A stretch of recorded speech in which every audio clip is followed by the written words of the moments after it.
আবার শুরু হইতেছে র্যাবের তাণ্ডব। গুম খুন আবার শুরু হবে। প্রথম পদক্ষেপ ছিল গুম আইন বাতিল করা। এখন বিএনপি র্যাবকে শক্তিশালী করতেছে। আমরা তো তখন বুঝি নাই যে কেন গুম আইন বাতিল করলো বিএনপি। এখন পুরা ছবিটা পরিষ্কার হইতেছে। হাসিনার চাইতো ভয়ঙ্কর মানবাধিকার লঙ্ঘন নামে আসতেছে বিএনপির হাত ধইরা। ব্যানে ব্যানে করছি না, এই যে দেখেন র্যাবরে 163টা নতুন গাড়ি কিনে দিতেছে বিএনপি সরকার। জঙ্গল সলিমপুরে নতুন ট্রেনিং সেন্টার হইতেছে।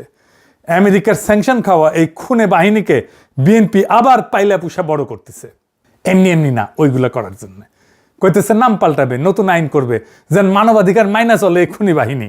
এই র্যাব বিএনপির ইলিয়াস আলীরে গুম করেছিল। বিএনপি নিজেই র্যাব বিলুপ্তির দাবি করেছিল, আর ক্ষমতা এসে সেই র্যাবের নাম পাল্টাইতেছে। নাম পাল্টাইলে ভালো হয়ে যাবে?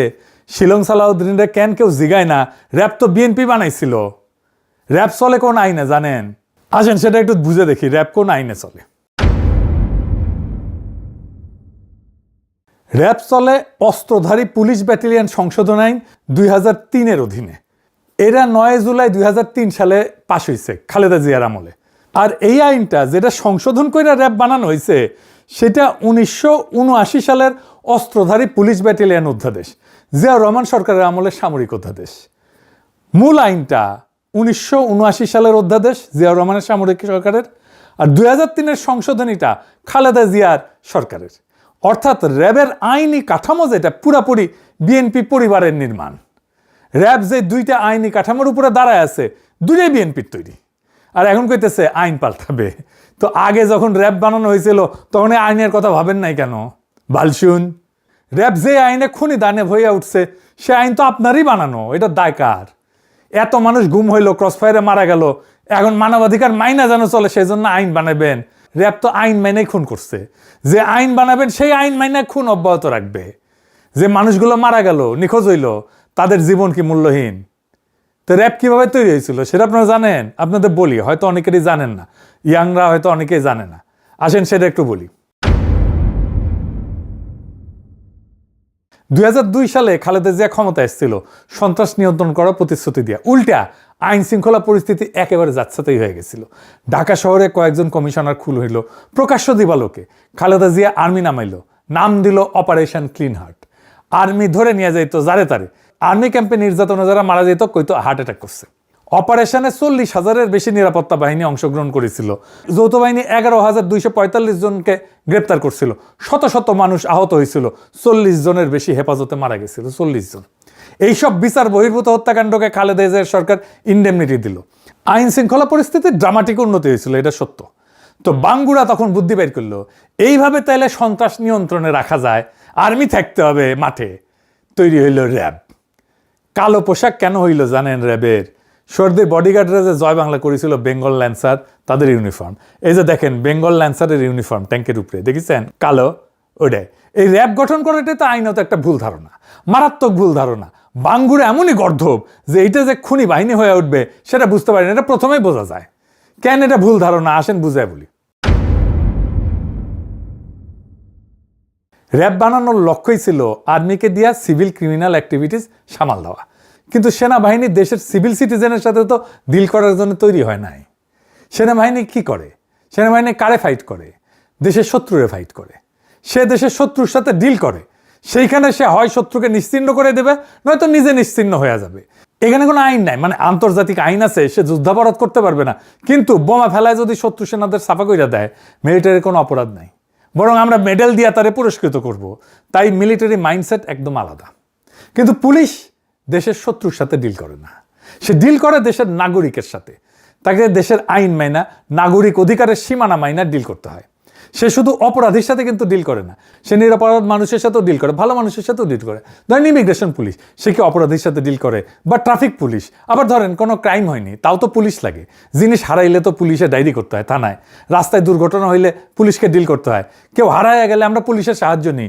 ধরেন কেউ রাগ কইরা বাসা থেকে বের হয়ে গেছে, আপনি খুঁজে পাইতেছেন না, এটা তো ক্রিমিনাল অফেন্স না, কে ডিল করবে? পুলিশই তো। তো এই পুলিশের কাজ মিলিটারি মাইন্ডসেট দিয়ে চালানো যাবে? মিলিটারির মতো করে সিভিল ইস্যু ডিল করা যাবে? তাইলে করা যাবে? এটা হবে না তো।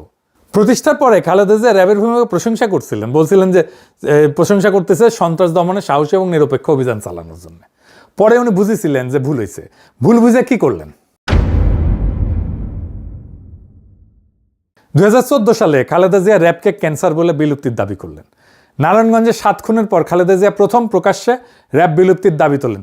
10ই মে 2014 নিখোঁজ বিএনপি নেতা সাজেদুল ইসলাম, মানে আমাদের তুলির ভাই আর কি, তার পরিবারের সঙ্গে দেখা করে বললেন যে র্যাব গঠন হয়েছিল জনগণের জীবন সম্পদ রক্ষা করার জন্য, কিন্তু এখন এই বাহিনী রাজনৈতিক উদ্দেশ্যে ব্যবহার হইতেছে। আমি এই এলিট ফোর্স বিলুপ্তির দাবি করতেছি।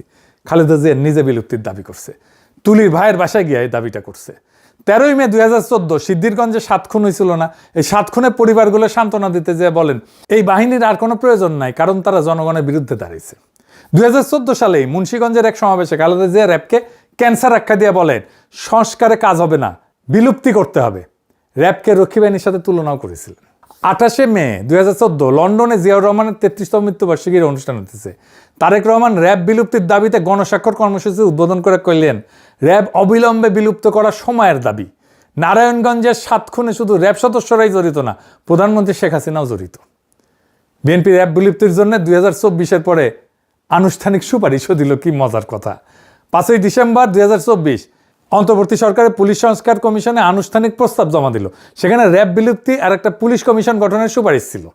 10ই ডিসেম্বর গুলশান কার্যালয়ে সংবাদ সম্মেলন করল বিএনপির স্থায়ী কমিটির সদস্য আর এখনকার স্পিকার মেজর হাফিজ। ওইখানে আনুষ্ঠানিকভাবে দাবিটা ঘোষণা করলেন। উনি বললেন মেডিকেল সায়েন্সে এটা বলা আছে যখন গ্যাংগ্রিন পুরোপুরি ছড়ায় যায় তখন কাইটে ফেলা ছাড়া উপায় থাকে না। র্যাব আন্তর্জাতিকভাবে নিন্দিত হইয়া দেশের ভেতরে দানবে পরিণত হয়েছে। বেশিরভাগ গুম, খুন আর বিচার বহির্ভূত হত্যাকাণ্ড র্যাবই করেছে। তাই আমরা এর বিলুপ্তির সুপারিশ করিতেছি। ভিডিও আছে, দেখেন, এডিটর সাহেব দেখান। যত ধরনের খুন যখন এবং যত এক্সট্রা জুডিশিয়াল কিলিং সব কিছু অধিকাংশই এই র্যাবের মাধ্যমে হয়েছে। সেজন্য আমরা এটিকে বিলুপ্ত করার জন্য সুপারিশ করেছি। দেখেছেন, এইভাবে বলার পরে ইউনূস সরকারের তো উচিত ছিল পরের দিন র্যাব বিলুপ্ত করে অধ্যাদেশ জারি করে নাই। কেমন বেকুব দেখেন, রেখে দিছে। হ্যাঁ, এত বেকুবের বেকুব এই ইউনূস সরকার ছিল। এখন এই 22তম প্রতিষ্ঠাবার্ষিকী হইল এই কয়েকদিন আগে, ওইখানে শিলং সালাউদ্দিন গেছে। ওইখানে বলে যে র্যাবের জবাবদিহিতা, স্বচ্ছতা আর মানবাধিকার সুরক্ষা নিশ্চিত করতে নতুন আইন প্রণয়নের উদ্যোগ নিছে সরকার। সরকার বিবেচনা করতেছে এই বাহিনী বর্তমান নামে চলবে নাকি নতুন এলিট ফোর্স গঠন করা হবে। নতুন নাম হয়েছে কিন্তু। আরো বলছে যে কিছু কর্মকর্তার কর্মকাণ্ডে বাহিনীর ভাবমূর্তি ক্ষুণ্ণ হয়েছে। ফ্যাসিবাদী শাসন আমলে কোনো প্রতিষ্ঠানই অক্ষত থাকে নাই, পুলিশ, সেনাবাহিনী, র্যাব, বিজিবি সবাই। কিন্তু কয়েকজন কর্মকর্তার কাজের জন্য পুরো প্রতিষ্ঠানকে তো দায়ী করা যায় না। না না না, তা তো বটেই। এই যুক্তি তো আওয়ামী লীগও দেয়। যারা গ্যাংগ্রিন বলবে এরা নিজেরা, তার 2 দিন পরে বলবে কয়েকজন কর্মকর্তার কাজের জন্য পুরো প্রতিষ্ঠানকে দায়ী করা যায় না। খালেদা জিয়া বলবেন সংস্কার করে লাভ নাই, বিলুপ্ত করতে হবে। আর এরা বলবে নাম বদলাবে, আইন ঠিক থাকবে, বাহিনী থাকবে। যেই তারেক রহমান লন্ডনের নির্বাসনে থেকে র্যাব বিলুপ্তির জন্য গণস্বাক্ষর কর্মসূচি শুরু করছিলেন, সে বাংলার লুথার কিং যখন হইল তখন র্যাবরে গাড়ি কিনে দেয় 163টা, নতুন ট্রেনিং সেন্টারের ব্যবস্থা করে।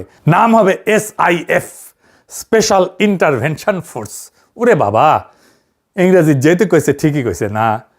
আপনারা নিজেরা যা দাবি করেছিলেন অন্য সরকারের কাছে, এখন নিজেরাই করেন সেটা। নিজের দাবি নিজেই মানেন, আমাদের দাবি মানা লাগবে না। আপনারা নিজেরা যে দাবি তুলেছিলেন সেই দাবিটাই পূরণ করেন না কেন?